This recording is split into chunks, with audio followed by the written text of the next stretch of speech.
안녕하십니까.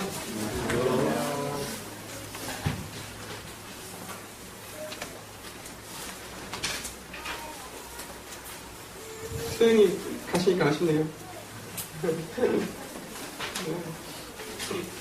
선생님 눈물에 여러 가지 의미가 있지 않을까. 많은 기억들이 좀 섬겨 있던 기억들이 많이 떠오르시다 봅니다.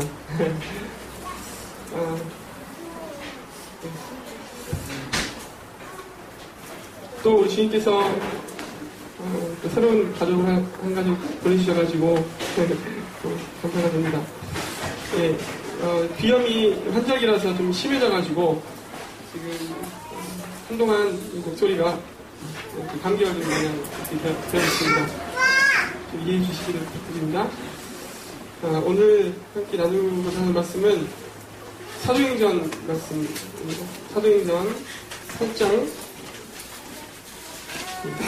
8장 4절부터 사도행전 8장 4절부터 24절까지 제가 읽고 시작하겠습니다. 사도행전 8장 4절부터 24절.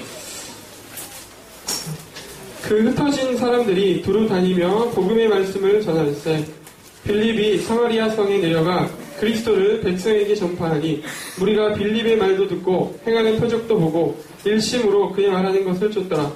많은 사람에게 붙었던 더러운 귀신들이 크게 소리를 지르며 나가고 또 많은 중풍병자와 안진뱅이가 나으니 그 성에 큰 기쁨이 있더라. 그 성에 시몬이라는 사람이 전부터 있어 마술을 행하여 사마리아 백성을 놀라게 하며 자칭 큰 자라 하니 낮은 사람으로부터 높은 사람까지 다 청종하여 가로되 이 사람은 크다 일컫는 하나님의 능력이라 하더라. 오랫동안 그 마술에 놀랐으므로 저희가 청종하더니 빌립이 하나님 나라와 및 예수 그리스도의 이름에 관하여 전도함을 저희가 믿고 남녀가 다 세례를 받으니 시몬도 믿고 세례를 받은 후에 전심으로 빌립을 따라다니며 그 나타나는 표적과 큰 능력을 보고 놀라니라. 예루살렘에 있는 사도들이 사마리아도 하나님의 말씀을 받았다함을 듣고 베드로와 요한을 보내매 그들이 내려가서 저희를 위하여 성령 받기를 기도하니 이는 아직 한 사람에게도 성령 내리신 일이 없고 오직 주 예수의 이름으로 세례만 받을 뿐이로라. 이에 두 사도가 저희에게 안수함에 성령을 받는지라. 시몬이 사도들의 안수함으로 성령 받는 것을 보고 돈을 들여 가로되 이 권능을 내게도 주어 누구든지 내가 안수하는 사람은 성령을 받게 하여 주소서 하니 베드로가 가로되 네가 하나님의 성물을 돈 주고 살 줄로 생각하였으니 내 은과 내가 함께 망할지어다. 하나님 앞에서 내 마음이 바르지 못하니 이 도에는 내가 관계도 없고 분깃될 것도 없느니라. 그러므로 너의 이 악함을 회개하고 주께 기도하라. 꼭 마음에 품은 것을 사하여 주시리라. 내가 보니 너는 악독이 가득하며 불의에 매인 바 되었도다. 시몬이 대답하여 가로되 나를 위하여 주께 기도하여 말한 것이 하나도 내게 임하지 말게 하소서 하니라. 네.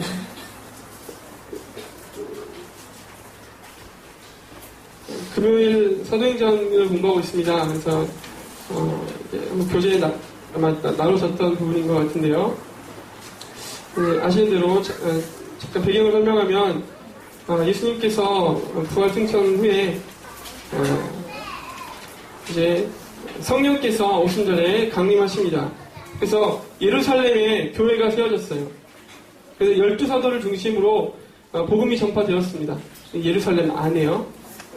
그래서 사도의 가르침을 받아서 교제하고 떡을 떼고 기도하기를 전혀 힘쓰는 가운데 이제 이 교회가 점점 더 흥황하여 갔습니다. 그래서 7장까지 이 8장 앞에까지는요, 이 복음이 이 예루살렘의 그 안에서 계속 확장되는 모습을 보고 이 7장을 넘어서 이제 8장부터는 이 복음이 예루살렘 밖으로 온 유대와 사마리아와 땅끝까지 이제 전파되는 모습을 발견할 수 있습니다. 이제 드디어 예루살렘에만 있던 복음이 이제 바깥으로 전파되는 시점입니다. 이 복음이 어떻게 전파되고 있는가를 보면 큰 핍박을 통해서 복음이 전파되고 있습니다. 하나님께서 이 핍박이라는 방법을 사용하셨습니다.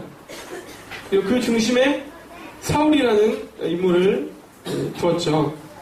그래서 그 결과로 첫 희생자 누굽니까? 7장에 스데반. 스데반이 하나님의 훌륭한 일꾼이었던 이 스데반이 돌에 맞아 죽고 뿐만 아니라 예루살렘 내에 있던 이 교회들이 잔멸 위기에 놓이게 되었습니다.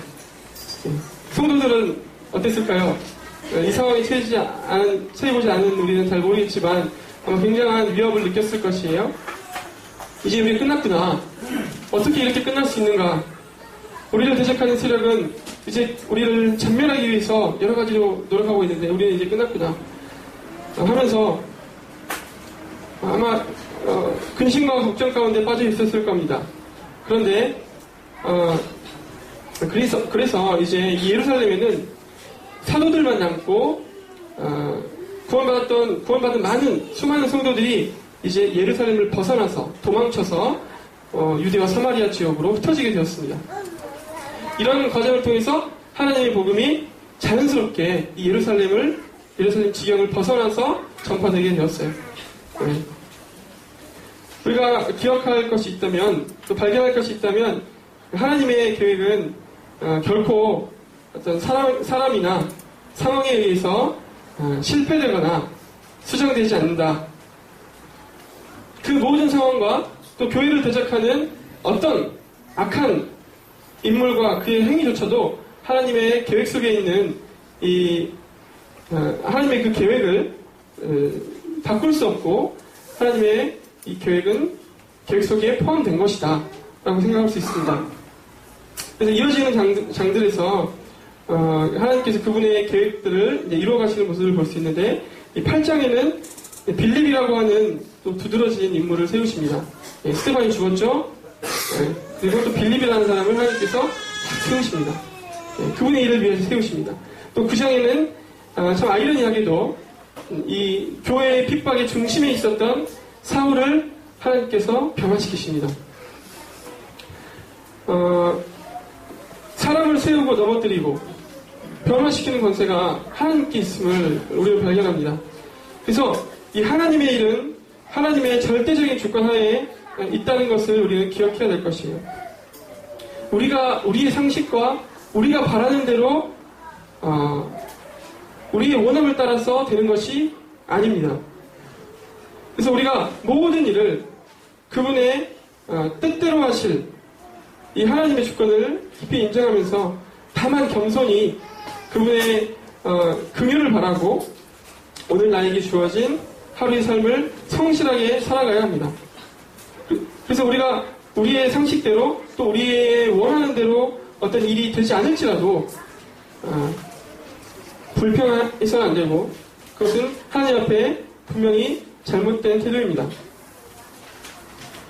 복음이 예루살렘에서 머물러 있지만 않고 온 유대와 사마리아까지 전파되었으니 이것은 오히려 감사해야 할 일입니다. 핍박도 오히려 감사의 제목이 된 것이죠. 이것은 복음 전파에 있어서 뿐만 아니라 우리 성도님들의 영적인 성숙에 있어서도 마찬가지인 것 같습니다. 베드로전서 2장에 보면 애매히 고난을 받아도 하나님을 생각함으로 이를 참으면 이는 아름답다고 했고 또 죄가 있어서 매를 맞고 참으면 이것이 무슨 칭찬이 있겠느냐 오직 선을 행함으로 고난을 받고 참으면 하나님 앞에 아름답다라는 말씀이 있습니다. 죄로 인해서 받는 징계는 칭찬이 없을지라도 우리가 그리스도의 형상을 담게 하기 위해서 또 우리를 성숙시키시기 위해서 허락하시는 하나님의 여러 가지 환경들 그것이 고난이 될 수 있고 핍박이 될 수 있지만 우리는 별로 그런 고난과 핍박 가운데 있지 않죠. 여러 가지 우리 삶 속에서 일어나는 여러 가지 문제되는 상황들이 있습니다.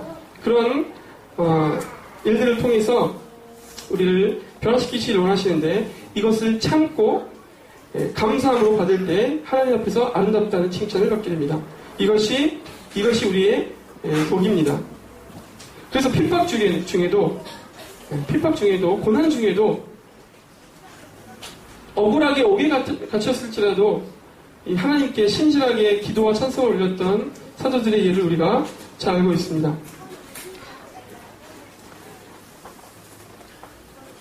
우리가 알거니와 하나님을 사랑하는 자, 그 뜻대로 부르심을 입은 자들에게는 모든 것이 협력하여 선을 이룹니다. 우리에게 닥치는 여러 가지 환경에 대해서 우리가 어떻게 대처하고 어떻게 받아들여야 할 것인가 생각해 볼 점입니다. 오늘 주제는 그것이 아니에요. 8장 4절을 4절부터 보시면 이제 이 복음이 예루살렘에만 있다가 사마리아 지역으로 넘어오는 장면을 우리가 맞이합니다. 뛰어난 은사를 가지고 있던 이 빌립을 사용하셔서 사마리아 성에 그리스도를 전파하게 하셨습니다. 그렇게 하신 것은 하나님이셨습니다. 이 사마리아 지역은 잘 아시는 대로 유대인에게 부정한 지역이었습니다. 유대인들은 그들과 상종하고자 하지 않았습니다. 역사적으로 분침이 있었고 이곳에 여러 민족이 혼합됨으로 인해서 다양한 우상 문화가 혼재되어 있던 그런 지역이었어요. 아마 유대인 성도들에게도 유대인 중에 그리스도인이 있었겠죠. 유대인 성도들에게도 이 지역은 여전히 부정한 곳이었습니다. 부정한 사람들로 그들을 인식했을 거예요. 그런데 그곳에 복음과 표적을 통해서 그리스도가 전파되고 많은 사람들이 구원을 받습니다. 사마리아에 아마 교회가 생겼을 겁니다. 이 참으로 은혜의 시대, 교회 시대라는 것을 우리가 확인할 수 있죠. 4절부터 8절까지 이제 복음이 전파되고 사마리아 성에 큰 기쁨이 있었다라는 결말이 있는데요. 9절에 보시면 이제 오늘 좀 주목해서 볼 인물이 나옵니다. 인물은 시몬이라고 하는 인물입니다. 이 사람 재미있는 인물이죠. 처음에 읽을 때 굉장히 흥미 있었습니다. 이 사람에 대해서. 오늘 이 시몬에 대해서 좀 상고해보고 교훈받고자 합니다. 방금 말씀 읽으셨잖아요. 이 시몬, 질문 드리겠습니다. 이 시몬은 구원받은 자였을까요? 구원받지 않은 자였을까요? 네? 구원 안 받은 사람이에요? 받은 사람이에요? 구원 받은 사람이에요? 안 받은 사람이에요? 안 받은 사람이에요? 받은 사람이에요? 학교에서 모르고 꼭 똑같이 있어요. 네. 헷갈리시죠? 구원 받은 것 같기도 하고 안 받은 것 같기도 합니다. 네. 성도님들은 구원 받으셨습니까? 구원 받지 않으신 것도 같습니까? 네. 그렇습니까? 이렇게 분명하게 말할 수 있는 것은 복입니다. 네. 헷갈리시죠? 시몬 구원 받았는지 안 받았는지. 13절 보실까요? 13절 보시겠습니다. 네. 시몬도 믿고 침례를 받은 후에 전심으로 빌립을 따라다니며 그 나타나는 표적과 큰 능력을 보고 놀라니라. 시몬은 하나님 나라와 예수 그리스도의 이름에 관해서 듣고 믿었습니다. 믿음을 고백했습니다. 그리고 침례를 받았습니다. 세례가 나와 있는데요. 침례를 받았습니다. 침례가 무엇입니까?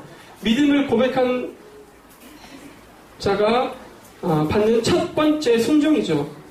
시몬은 믿고 첫 번째 순종인 침례까지 받았습니다. 오늘날 우리 교회에서 믿음을 시인하는 사람에게 침례를 주는 것과 똑같습니다. 똑같은 순서대로. 네. 또 좀 보시면요. 세례를 받은 후에 전심으로 빌립을 따라다니며, 게다가 빌립을 따라다니기까지 했습니다. 함께 했고요. 지속적으로 함께 있습니다. 오늘날 치면 교회 침례 받고 나서요. 교회 생활을 꾸준히 한 것입니다. 네, 교회 생활 꾸준히 했어요.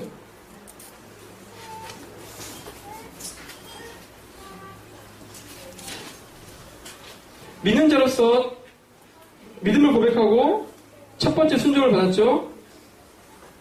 그렇지만 침례를 받았다 할지라도 그 한 번 침례 받은 것만으로 그 그것만으로는 안 됩니다. 침례 순종의 사실이 구원을 보증하지 못합니다. 그 순종은 지속적으로 그리스도를 추구하는 순종으로 나아가야 됩니다.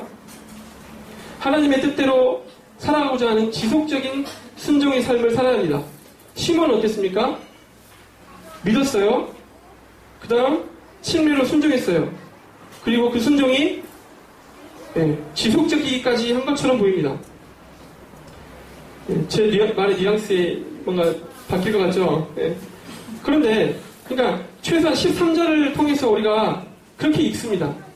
그래서 시몬이 구원받은 자가 아닌가라고 생각하게 됩니다. 그럼에도 불구하고 이 시몬은 구원받지 못했습니다.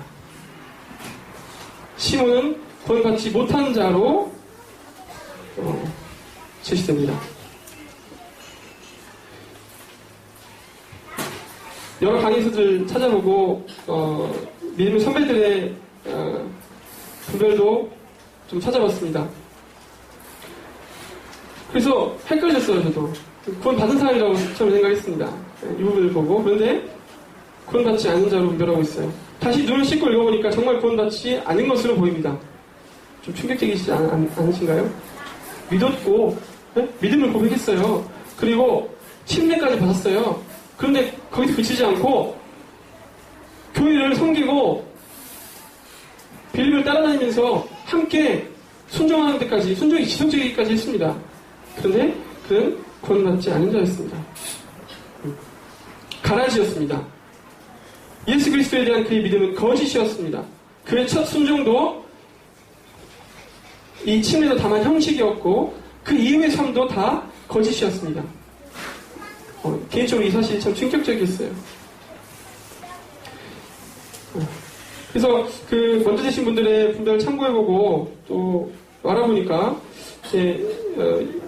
이 시몬에 대해서 연구한 사람들이 결과적으로 이 초대리 교부들의 그 연구를 살펴보면 그는 그 영지주의, 이단 사상으로 분류된 이 영지주의의 창시자였고 또 심지어 교회를 심하게 탄압하고 박해하는 이런 사람으로 앞장서는 인물이 되었다는 그런 이야기가 전해진다고 합니다. 그가 외적으로 성도의 모든 조건을 갖춘 듯 보였지만 그가 진정으로 성령으로 거듭난 적이 없었습니다. 무엇이 문제였을까요? 무엇이 시몬도 속이고 시몬 자신도 속이고 시몬에게 아마 빌립이 침례를 줬을까 모르겠는데 빌립도 속이고 그래서 이 시몬이 가졌던 오해, 우리가 가질 수 있는 오해, 우리가 이 시몬을 통해서 우리의 믿음을 점검해보는 시간을 갖고자 합니다. 첫 번째로 시몬은 사람의 본질에 대해서 잘못 알고 있었습니다. 9절부터 10절 보시겠습니다. 사도행전 8장 9절 10절. 그 성에 시몬이라는 사람이 전부터 있어 마술을 행하여 사마리아 백성을 놀라게 하며 자칭 큰 자라 하니 낮은 사람으로부터 높은 사람까지 다 청종하여 가로되 이 사람은 크다 일컫는 하나님의 능력이라 하더라. 이 기록을 보시면 마술을 행했습니다. 시몬은 원래 마술을 하는 사람이었습니다. 사마리아 백성을 놀라게 하는 사람이었습니다. 그래서 자칭 큰 자였습니다. 큰 자. 낮은 이로부터 큰 이까지 그를 알지 못하는 사람이 없을 정도였습니다. 스타였죠. 오늘로 치면. 그의 언행에 주목했습니다. 이 사람은 크다 일컫는 하나님의 능력이다. 마치 하나님의 능력을 하는 것처럼, 하나님의 능력을 행하는 것처럼 이렇게까지 그는 높임을 받았습니다. 여러분, 사람에게 인정받고자 하는 탐심이 있습니다. 그렇죠? 아마 자매님들보다는 형제님들이 아마 남자들이 이런 부분에 좀 더 약한 이런 부분에서 좀 많은 것 같은데 사람들이 인정받고자 하는 탐심이 있습니다. 저에게도 있습니다. 자기 자신을 향한 탐심이 얼마나 우리 눈을 멀게 하는지 모릅니다. 그 탐심이 자기 자신을 향해 있어요. 자기 자신을 향해 있는 탐심입니다. 누군가 나를 좀 괜찮다, 대단하다 인정해줄 때 우리 영혼은 흐려지기 시작합니다. 우리 영혼은 흐려지기 시작해요. 그래서 어느 누구라도 자기를 인정해주는 그 환경에 들어가면 내 자신의 참 본질을 볼 수가 없는 거예요. 그런데 어떻습니까? 우리의 본질을 깨닫지 못하면 우리는 구원받을 수 없습니다. 복음을 들었다 할지라도, 복음을 그에게 아무리 들려준다 할지라도 그 본질을 깨닫지 못하면 그는 회개를 할 수 없고 회개를 일으키지 못합니다. 예수님께서 건강한 자에게는 의원이 쓸데없고 병든 자에게라야 쓸데있다고 하셨습니다. 심령이 가난한 자는 복이 있나니 천국이 저희 것이다 라고 하셨습니다.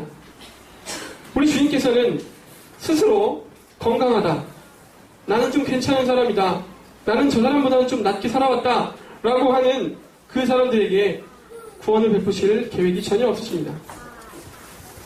우리 인간을 생각해 보겠습니다. 우리 인간은 어떤 존재입니까? 성선설? 성악설이라고도 하죠. 네, 성선설, 성악설. 고등학교 때 많이 공부했습니다. 외우고. 그게 뭐가 그렇게 중요한가 생각했는데, 고민할 만한 것들을 했더라고요.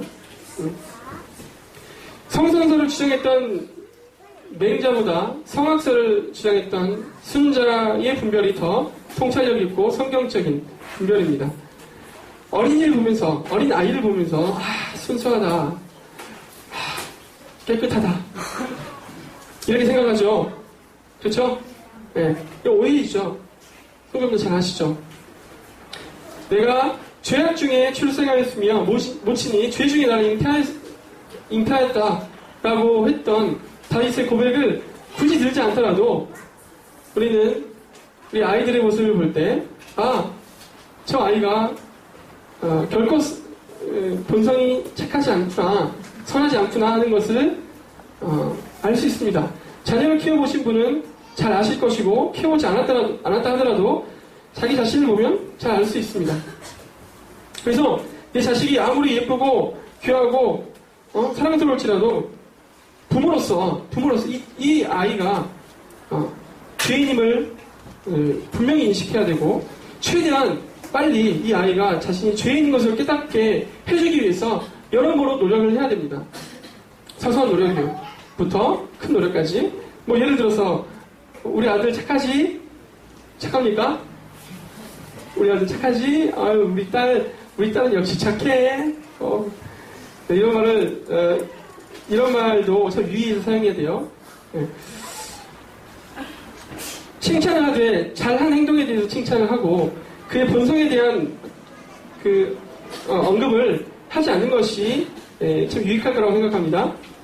그래서 잘못한 것에 대해서 또 징계하는 것, 이것도 아이가 자신이 죄인임을 깨닫게 하는데 그런 노력 중에 하나라고 생각합니다. 그래서 하나님께서 그 사랑하는 백성들에게 신실하게 징계를 내리셨습니다. 그래서 아이를 근실히 징계하는 것은 부모의 사명이죠. 그래서 우리 눈에 아무리 사랑스러운 아이라 할지라도 하나님 앞에서는 자신이 죄인임을 깨달아야 하는 그 죄인이라고 하는 그 영혼에 불과하다. 너무 심하죠. 네, 그러나 그것이 사실입니다. 아이조차도 결코 선하지 않다면 우리 모습은 어떻습니까? 우리는 우리 자신의 실체를 잘 깨달을수록 소망이 있습니다. 예수님께 한 부자 관원이 나왔습니다. 그래서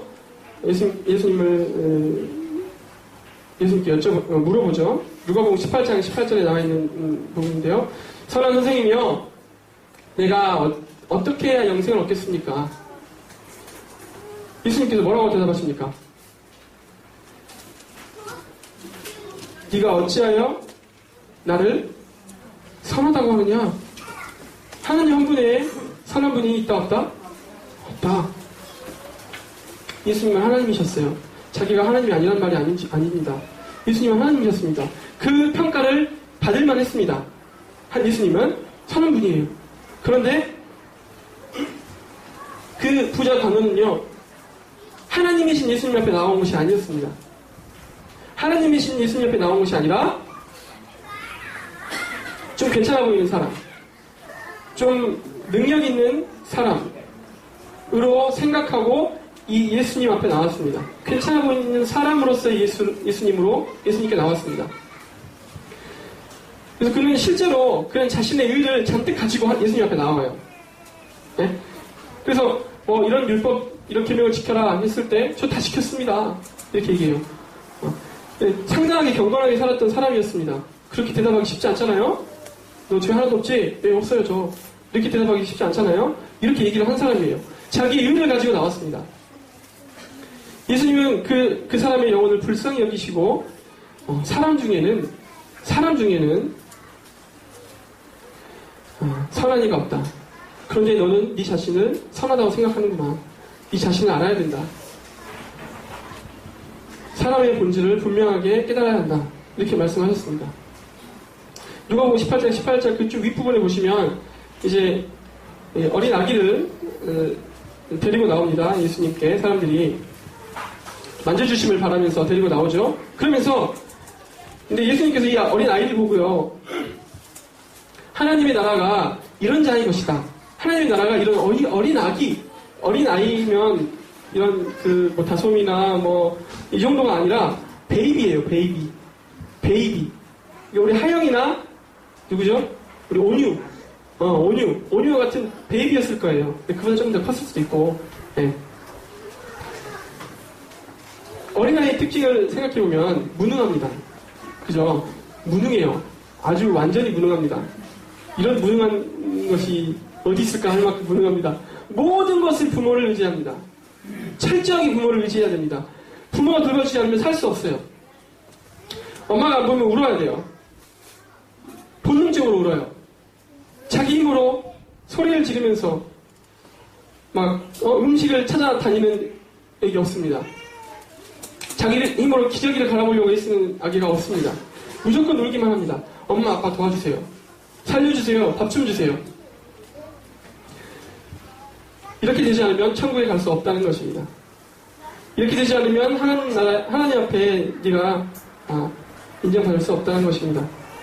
우리는 이번 태어난 온유나 하영이처럼 이 부모님 앞에 있는 무능한 이 어린 아기보다도 하나님 앞에서 더 절망적인 상태입니다.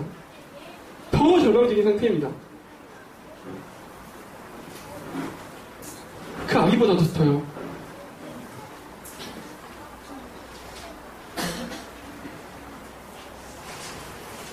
이것이 전혀 과장이 아닙니다. 그래서 우리가 구원받을 때 우리는 이와 같이 모두 절망적인 상태임을 깨달아야 되고요. 또 구원받은 이후의 삶에서도 구원받은 이후의 우리 성도들의 삶에서도요. 우리는 무능하고 하나님의 은혜 없이는 안 되는 자라는 것을 더더욱 인식해 나가야 됩니다. 인식해 나갈 수 있도록 하나님께서 우리의 삶을 몰아가실 겁니다. 이것이 구원을 얻기 위한 필요 조건이고 또 우리의 믿는 성도들의 구원 여부를 확신할 수 있는 어떤 하나의 지표가 된다고 믿습니다. 그래서 사도 바울도 이 교회를 핍박했던 지난달을 회고하면서 이렇게 얘기합니다. 나는 사도 중에 지극히 작은 자다. 나는 사도 중에 지극히 작은 자다. 사도라 칭함을 받기에 감당치 못하겠다. 그러나 나의 나된 것은 하나님의 은혜로 된 것이다. 내가 사도로서 많은 수고를 했지만 그 내가 한 것이 아니고 나와 함께 하신 하나님이 하셨다. 하나님의 은혜다. 전적인 하나님의 은혜다라고 사도 바울이 고백하고 있습니다. 또 나중에 또 에베소서 보면은 심지어 성도 중에 모든 성도 중에 지극히 작은 자보다 더 작은 자다라고 자신을 소개합니다. 성도 중에 여러 성도도 있잖아요. 응? 잘생긴 성도도 있고 못생긴 성도도 있고 능력이 좋아서 돈을 많이 버는 성도도 있고 그렇지 못한 성도도 있습니다. 네. 모든 성도 중에 지극히 작은 자, 그 사람보다 더 작은 자다라고 자신을 소개합니다. 이것은요 지나친 겸손이 아닙니다. 하나님 앞에서 우리의 모습을 정직하게 바라본 하나님의 거룩하심과 크심을 더 깊이 깨달아 바울이 할 수 있는 아주 정직한 고백입니다. 만물보다 거짓되고 심히 부패한 것은 사람의 마음이라. 누가 능히 이를 알리오마는 나 여호와는 심장을 살피고 폐부를 시험하고 각각 그 행위와 그 행실대로 보응한다. 하나님께서는 우리의 마음을 분명하게 통찰력 있게 지적하고 계십니다. 인간은 죄인입니다. 괜찮아 보여도 죄인입니다. 그 사람이 선한 일을 하고 있어도 선한 일을 하고 있는 그 중에도 그 사람은 죄인입니다. 본질적으로 도덕적으로 완전히 썩은 죄인입니다. 우리는 얼마나 자신을 속입니까? 그죠? 우리 얼마나 자신을 속입니까?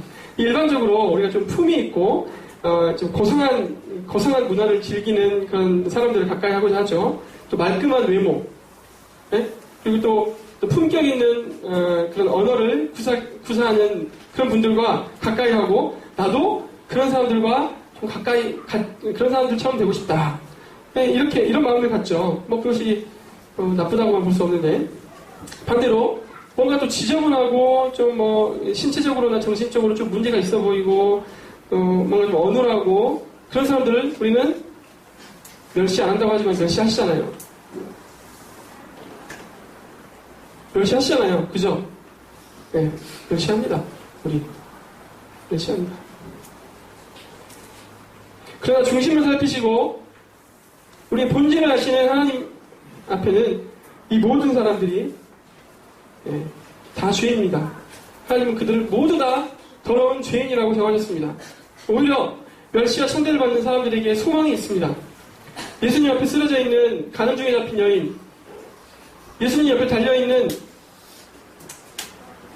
평생 나쁜 짓만 하다가 욕먹고 미움받고 죽음을 앞두고 있는 그 강도, 누구라도 그들을 더럽다고 하고 정죄하고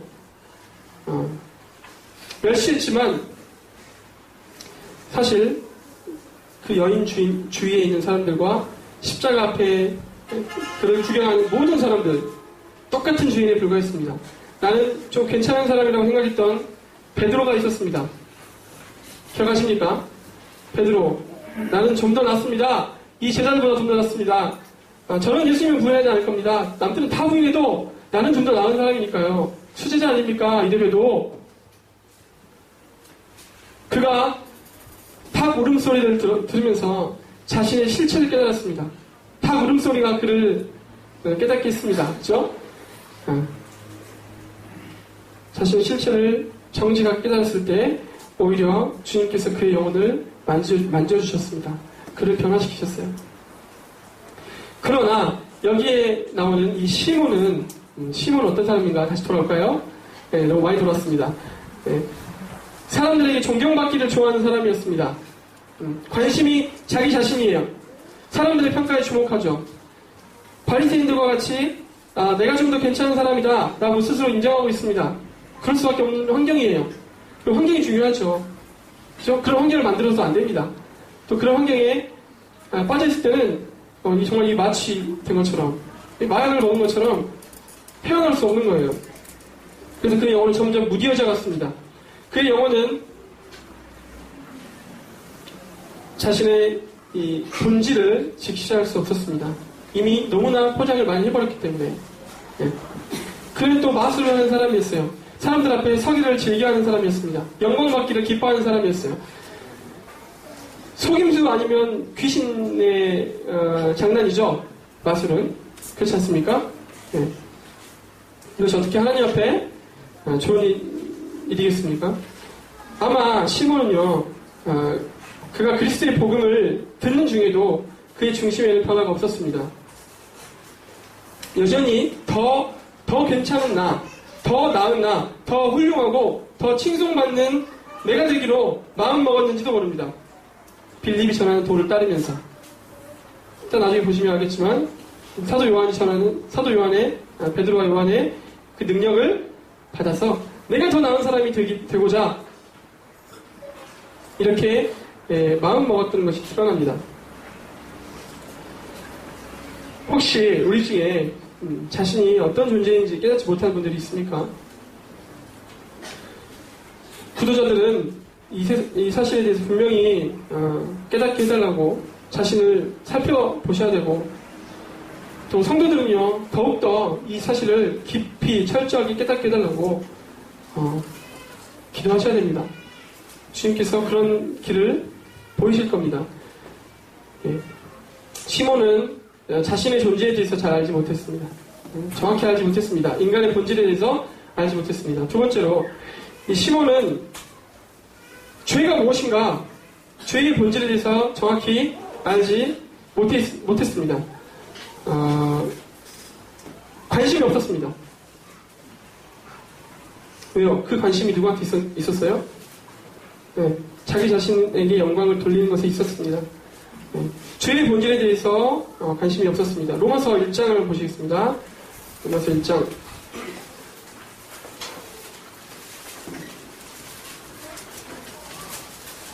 로마서 1장 21절부터 23절까지를 읽겠습니다.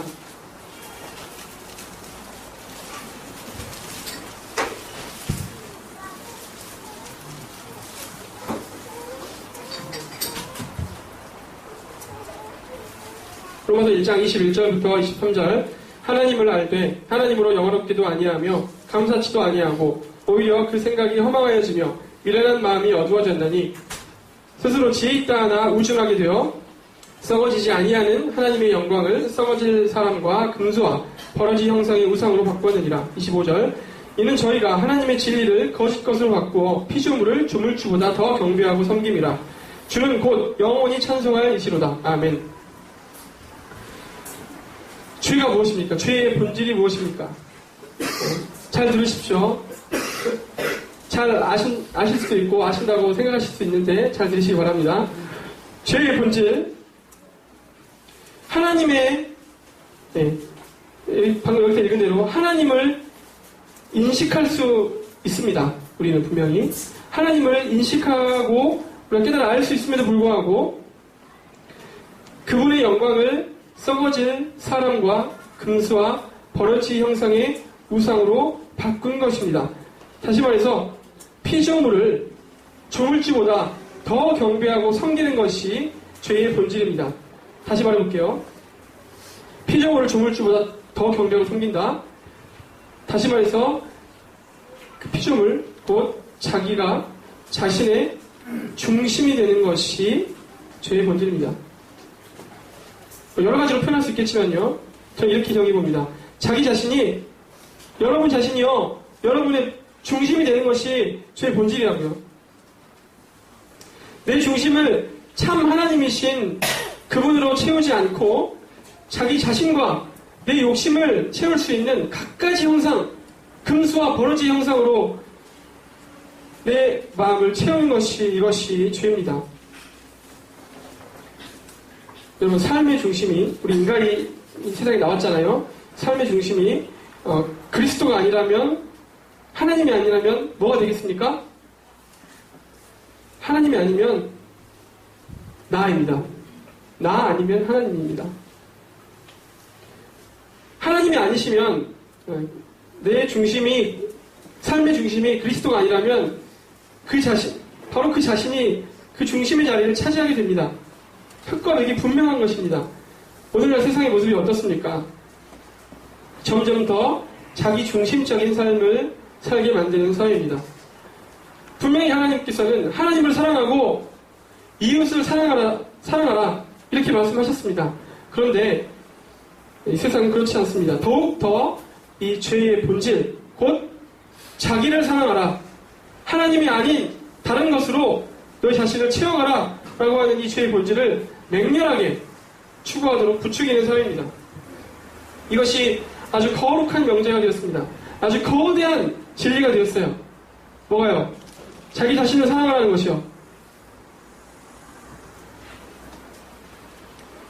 이 세상에 소망이 없습니다. 결단코 소망이 없습니다. 비록 이 시몬이 그리스도의 복음과 갖가지 표적을 보고 믿고 침례까지 받고 정말 성도처럼 살았다 할지라도 시몬의 삶의 중심은 여전히 자기 자신이었습니다. 자기 자신을 위해서 빌립을 따라다녔고 더 나은 능력을 가진 사도들이 왔을 때 자기 자신을 위해서 베드로와 요한에게 특별히 그들에게만 특별하게 허락하신 하나님의 은사를 탐냈습니다. 18절에 보면 사도행전 8장 18절에 보면 나타나죠. 시몬이 사도들의 안수함으로 성령 받는 것을 보고 돈을 들여 가로되 이 권능을 내게도 주어 누구든지 내가 안수하는 사람은 성령을 받게 하여 주셔서. 결국 그는 죄를 깨닫지도 못하고 자신이 추구하는 것이 바로 나를 섬기는 것이고 우상을 섬기는 것인지 모를 만큼 무감각했습니다. 하나님을 대적하는 길에 더 심취해 있었습니다. 자기를 섬기는 것을 통해서요. 우리의 믿음을 점검해 봐야 됩니다. 나는 진실로 죄의 본질을 깨달았는가?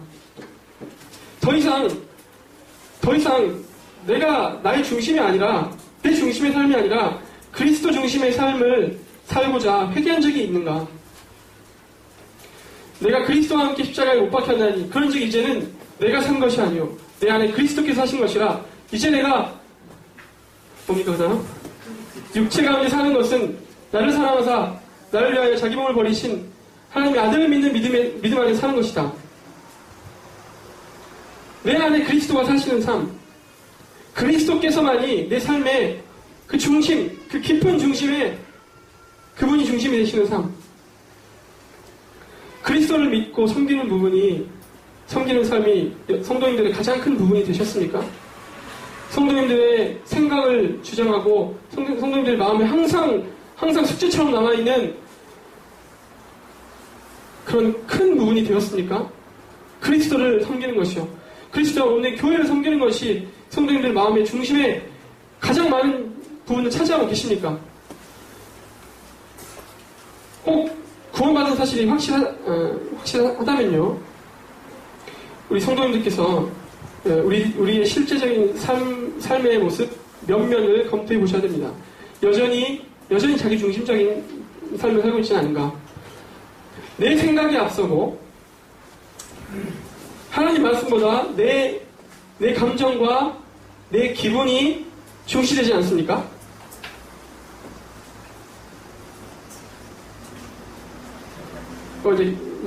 그냥 서산이인데요. 몸이 피곤하고 힘들어서 쉬고 싶어요. 근데 모이기를 힘쓰라는 말씀이 내 마음을 주장합니다. 그래서 그 말씀이 내 마음을 강하게 지배해서 발걸음을 옮기게 한다든가, 아니면 일종의 좀 불필요하지만 죄책감 같은 것을 느끼게 한다거나, 그런 성령님의 음성을 듣고 계십니까? 혹 말씀을 쫓아 행하지 않았을 때 불편한 마음이 있으신가요? 점검해 보실 것들입니다. 제가 구체적으로 얘기를 하자면, 서로 사랑하라고 말씀을 주님께 분명히 말씀하십니다. 그러나 그 말씀보다 내 감정이 우선하지 않습니까? 상대가 나에게 잘하기 전까지는 나는 절대 잘하지 않을 거다 라고 하는 하나님 말씀보다 내 감정에 앞서서 내 삶을 주장하고 지배하고 있지는 않습니까? 내 생각과 일치되는 말씀만 오케이, 그렇지 않은 말씀에는 귀를 닫고 있지 않습니까? 하나님의 이 생명의 말씀, 그리고 하나님의 무한하신 그 능력을 내 삶을 위한 하나의 도구 정도로 생각하고 계시지 않습니까? 나아가서 하나님은 내 삶에 필요한 하나의 십자 드라이버, 내 삶에 필요한 하나의 연장 정도로 하나님을 여기시고 어떻게 이용해 먹을까만 골몰하고 있지는 않습니까? 제가 표현이 좀 과격하죠. 과격합니다. 이렇게까지 생각하시는 분은 없을 거라고 생각해요. 그러나 우리가 갖고 있는 마음이 이와 유사할 수 있습니다.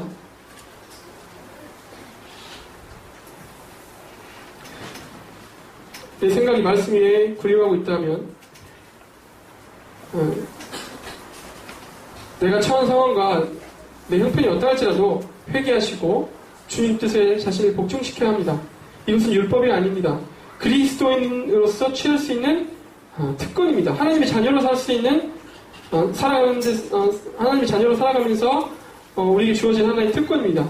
하나님의 음성에 우리를 내어드릴 수 있는 이것은 진실의 축복입니다. 성도님들, 결코 우리는 하나님보다 귀하지 않습니다.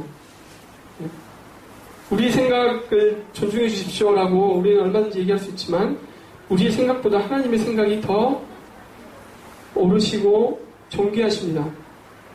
설령 하나님께서 우리의 생각을 묵살하실지라도 그것이 옳습니다.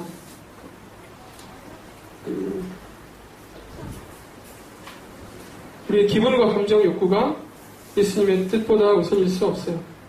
내 영혼이 하나님 보시기에 천하보다 귀하다라고 할지라도 하나님과 우리 주 예수 그리스도께서 우리보다 더 우선이십니다. 그분이 더 우리보다 존귀하십니다. 이것이 진정으로 인정이 되지 않는다. 이것이 정말 인정이 되지 않고 내 삶에 전혀 영향을 미치지 못한다. 그렇다면 성도라 할지라도 구원을 의심해야 됩니다. 이 세상에 오신 예수 그리스도를 생각해 보십시오. 그분보다 억울하신 분이 어디 있습니까? 그분을 여러분이 정말 하나님의 아들이시요 하나님이라고 믿으시면 그분보다 더 억울하시고 해명하고 싶은 것이 많은 분이 이 세상에 어디 있으십니까? 그러나 우리 주님도요. 심지어 우리 주님도 내 뜻대로 마시고 아버지 뜻대로 해달라고 기도하십니다. 내 뜻을 아버지의 뜻 앞에 굽히십니다. 하나님과 동등하신 분이요. 예수님께서 그렇게 하셨는데 우리의 마음과 뜻을 하나님 말씀 앞에 끝까지 고집한다는 것은 이것은 그 구원을 받지 않은 인물일 수도 있습니다.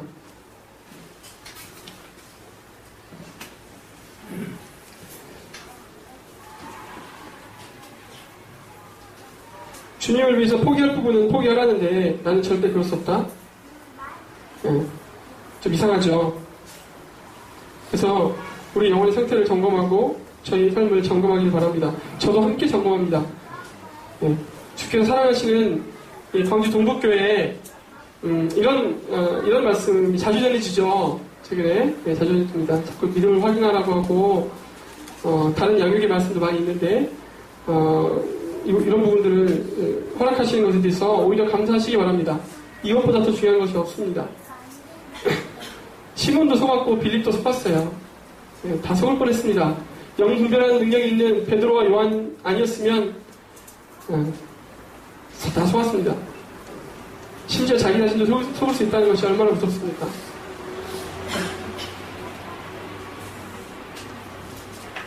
예수님은 우리의 중심의 자리에 앉기를 원하십니다.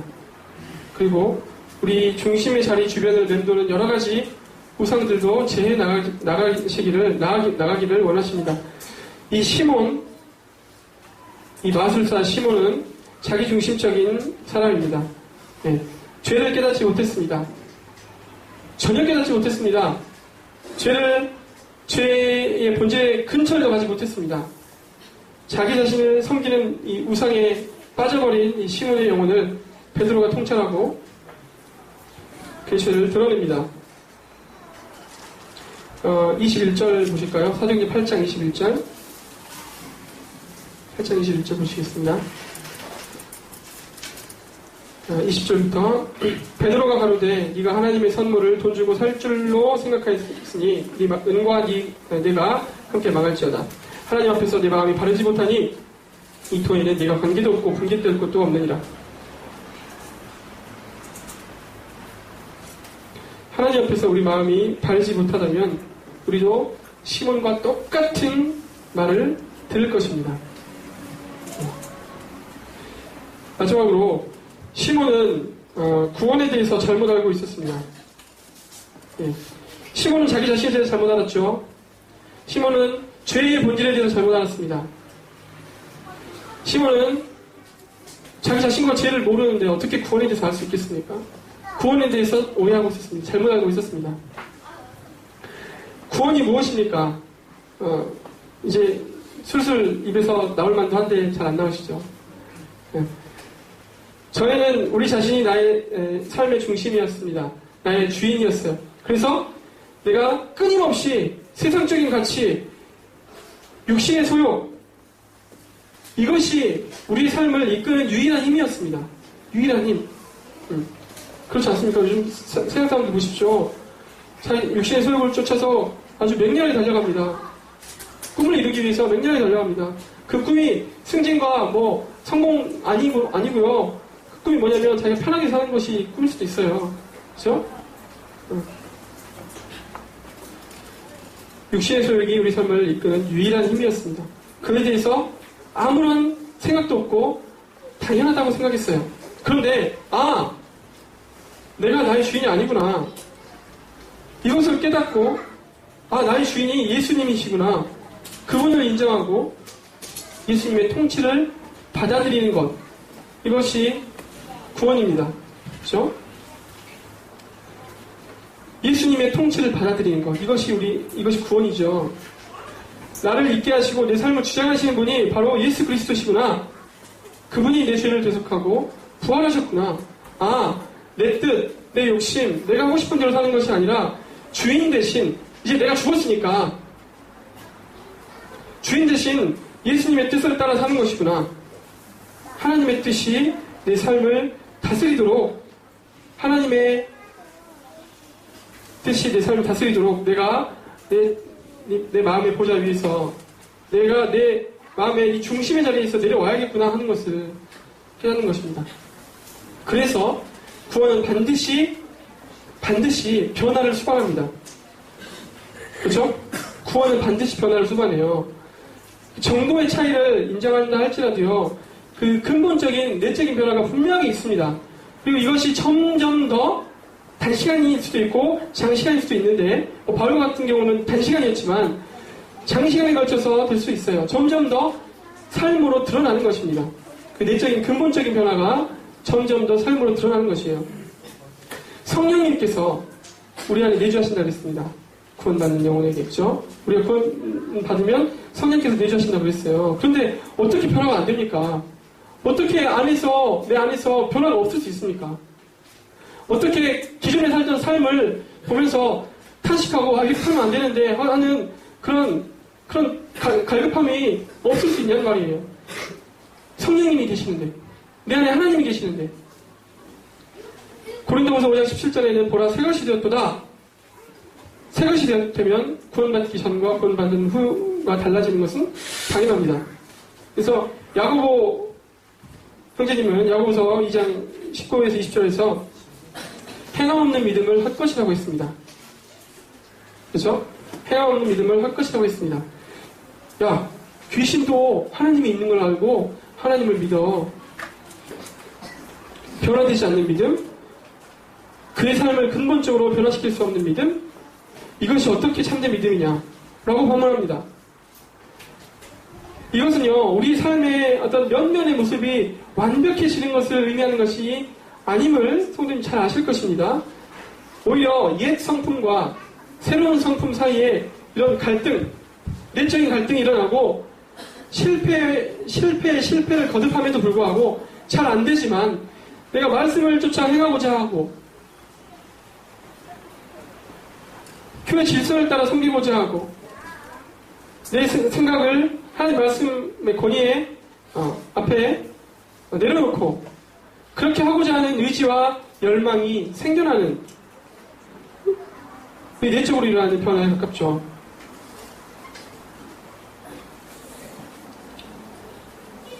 우리는 얼마든지 속일 수 있잖아요. 사람. 그런 내적인 변화가 이제 성령님의 인도하심을 받아서 점점 우리의 외적인 모습조차 바뀌어가는 것을 봅니다. 물론 아무리 오래된 오늘 아침에 교제를 하는데 이현철 교수님이 죄송합니다. 자기 자신이 철저히 죄인이라고 막 하시는데 어떻게 할 수 없는 정말 이 절망적인 죄인이라고 하시는데 난 그 나이가 돼도 내 마음 가운데 저런 마음이 있겠다 하는 생각을 했어요. 본인은 우리 주님을 알면 알수록 바울이 그랬던 것처럼 나는 너무나 작은 자다. 나는 아무것도 아니다. 다만 하나님의 은혜다 라고 고백할 수 있을지언정 제3자 다른 사람이 보았을 때 그 삶은 분명히 변합니다. 구원받은 자는 내적인 변화가 있고 그 삶은 분명히 열매를 맺습니다.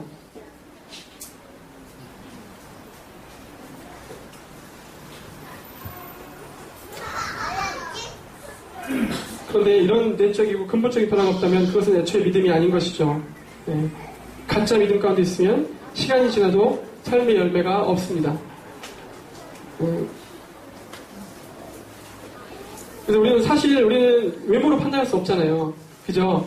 하나님께서 외모로 판단하지 말라고 하셨고, 또 구원 여부는 더더욱 그렇습니다. 저 사람 구원 받았는가 안 받았는가 외모로 판단하기가 너무너무나 어렵습니다.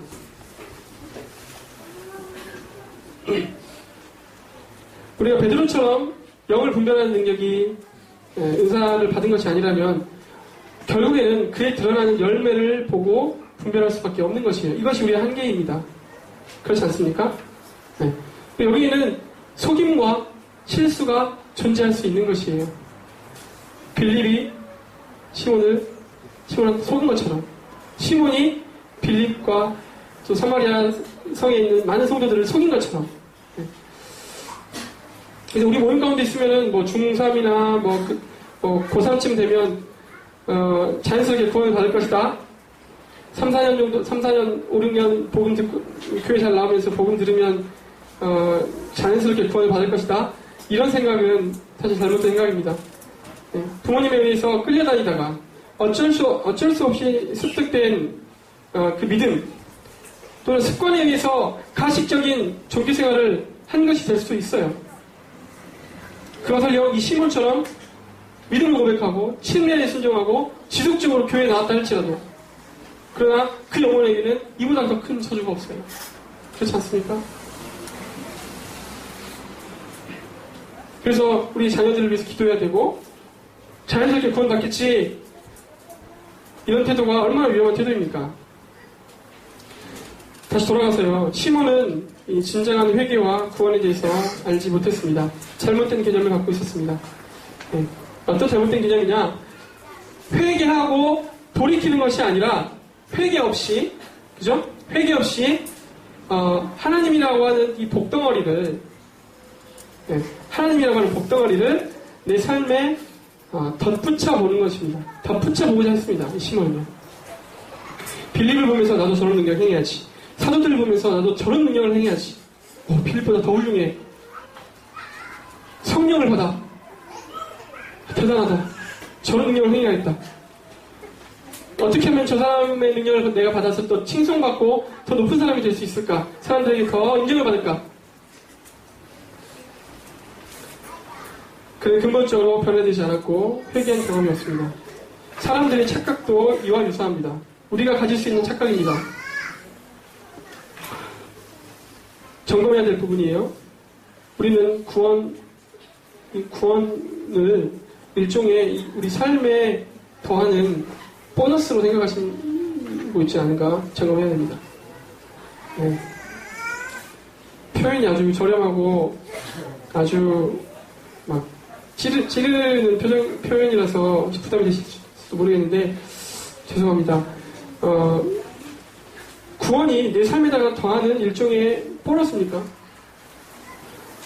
내가 살아가는 동안 추구할 수 있는 좋다고 여기는 모든 삶의 방식, 습관, 가치관, 그런 비전 위에다가 죽어서도 복을 받는 예수님을 이렇게 더하는 것으로 생각하고 있지 않습니까? 구원은 더해지는 것이 아니고 완전히 바뀌는 것이고 완전히 뒤집어지는 것입니다. 이것은 내적인 변화입니다. 분명히 막 겉으로 막 뒤집어진 것처럼 막 방방 뛰고 이것이 아니죠. 네. 그래서 더 어렵습니다. 분별하기가. 겉으로 드러나는 그 삶의 열매들의 속도에 그 열매가 맺히는 속도에 차이는 있을지언정 반드시 드러나야 된다는 것입니다. 성도님들, 여러분 삶의 목표와 가치관이 바뀐 것을 경험하셨습니까? 그냥 더해진 게 아니고 복음이 그냥 내 삶에 이렇게 더 얹혀진 게 아니고 완전히 바뀐 것을 경험하셨습니까? 버리기 아깝다. 저거 버리기 아깝네. 내가 지금 하고 있는 것도 열심히 살지 말라는 것이 아니죠. 내가 추구하는 것, 나를 위해서 추구하는 것도 열심히 추구하지만 저거 버리기 아까우니까 쥐고 있는 무슨 카드 패처럼요. 네.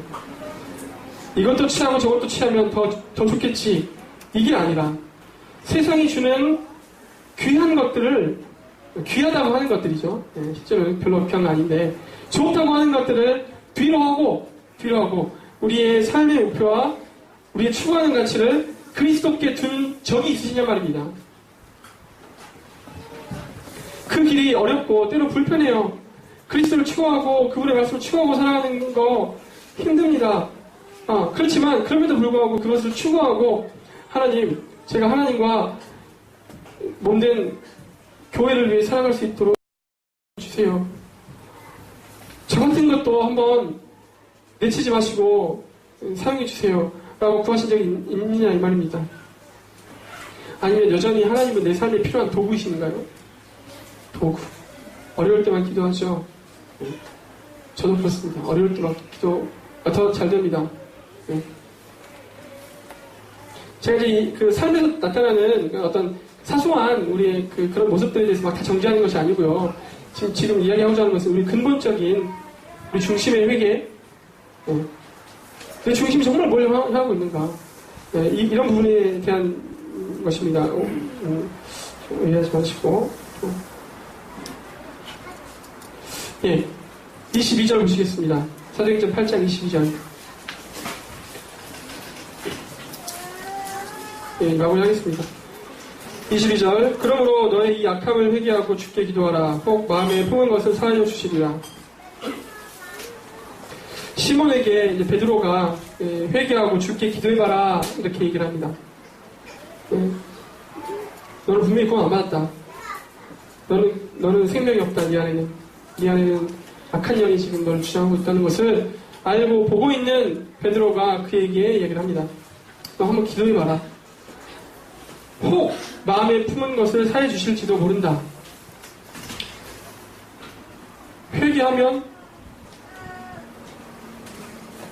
회개하고 주께 기도하면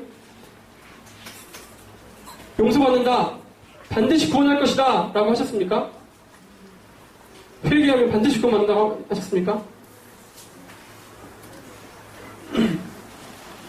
회개하면 용서받는다고 확실하게 넌 회개하면 용서받을 거야! 라고 얘기를 한 게 아니고 하나님께서 너를 받아주실 수도 있다. 그런데 그렇지 않을 수도 있어. 이렇게 얘기를 하고 있습니다. 우리가 회개하면, 우리가 하나님께 용서를 구하면 하나님 무조건 우리 용서해 주십니까? 우리가 회개하면 하나님께 용서하시죠. 그렇지만 회개가 하나님의 구원을 따내는 황금 열쇠가 아니라는 것입니다. 구원이 우리에게 있지 않습니다. 회개하지 말라는 것이 아니라 회개하면 무조건 하나님 구원해 주신 거 아닙니다. 하나님의 구원은 우리의 회개를 근거로 하지 않습니다. 용서는 우리의 어떤 것을 근거하지 않죠. 하나님의 주권으로 이루어진 역사입니다. 우리를 구원받게 해주시는 것, 그분의 자녀로 삼아주시는 것은 하나님의 주권이고 근거가 하나님께만 있습니다. 하나님께 있습니다. 우리가 당연히 회개하고 복음을 믿어야 되지만요. 그 회개조차도 하나님께서 허락하시지 않으면 불가능하다는 것을 우리는 알아야 됩니다. 그래서 내가 보니 너는 악독이 가득하다. 불의에 메인바되었다. 이렇게 얘기하고 있잖아요. 그러니까 성령을 회방하는 자는 사하심을 받지 못한다고 했는데 어쩌면 이 시몬, 이 사람에게는 이 회개조차 허락되지 않았는지 모릅니다.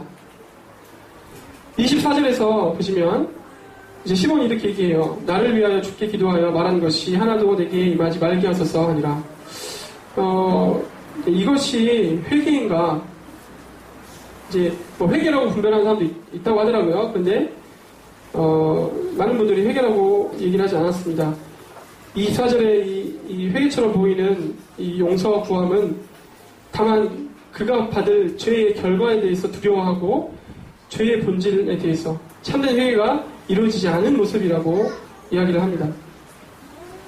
우리에게 수많은 하나님의 말씀이 들려지지만 이것을 우리가 가벼이 여기고 나중에 내가 하고 싶은 거 다 한 다음에 생각해 보겠다.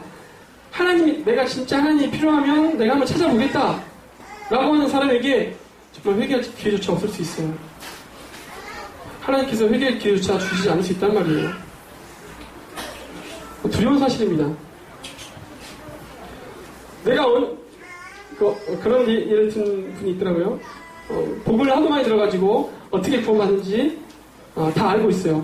복음을 알고 있다고 생각해요. 처음, 중간, 끝까지 내용을 다 알고 있어서 내가 절대 지금은 예수님을 받아들일 수 없고 내가 이제 다 해보고 이제 삶이 좀 지겨워지면 그때 한번 내가 다 아니까 그걸 받아들이고 교회 나가면 되는 거 아니냐 라고 이야기를 하는 사람이 있었다고 해요.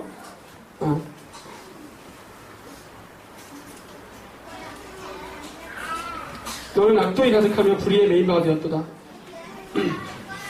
그런 사람들에게 회개할 기회조차 주어지지 않을 수 있습니다. 그래서 우리는 하나님 앞에 겸손하셔야 되고 가능하면 우리 자신의 실체를, 우리 본질을 하나님이 얼마나 크신 분인지 우리가 그분 앞에서 얼마나 아무것도 아닌 존재인지를 잘 깨닫는 것이 중요합니다. 내가 원하면 언제든지 내가 받을 수 있는 구원이 아닌 거예요. 하나님의 은혜예요. 빌립은 시몬에게 침례를 주었습니다. 성도를 영접했죠. 빌립의 실수라고도 뭐 할 수 있겠는데 이런 실수가 오늘날 없다고 할 수 없습니다. 믿는다고 하니까 침례를 주고 교회를 나오죠. 그러나 이것이 그의 구원을 확신할 수 없는 것입니다.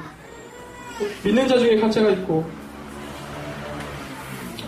가라지가 있다는 것은 분명한 사실이고 이런 사실들을 말씀드리는 것은 성도님들을 불안하게 만들기 위함이 아니고 우리에게 기회가 있을 때 우리 영혼을 점검해 보라는 것입니다. 내 자녀의 영혼을 점검해 보라는 것입니다. 영혼의 점검은 구원의 문제뿐만 아니라 구원받은 정말 구원을 확신한 우리 성도들이 우리가 하나님 앞에서 어떻게 살아가야 할 것인가, 내가 무엇을 향해서 나가야 되는가, 내 중심이 어디에 있어야 되는가,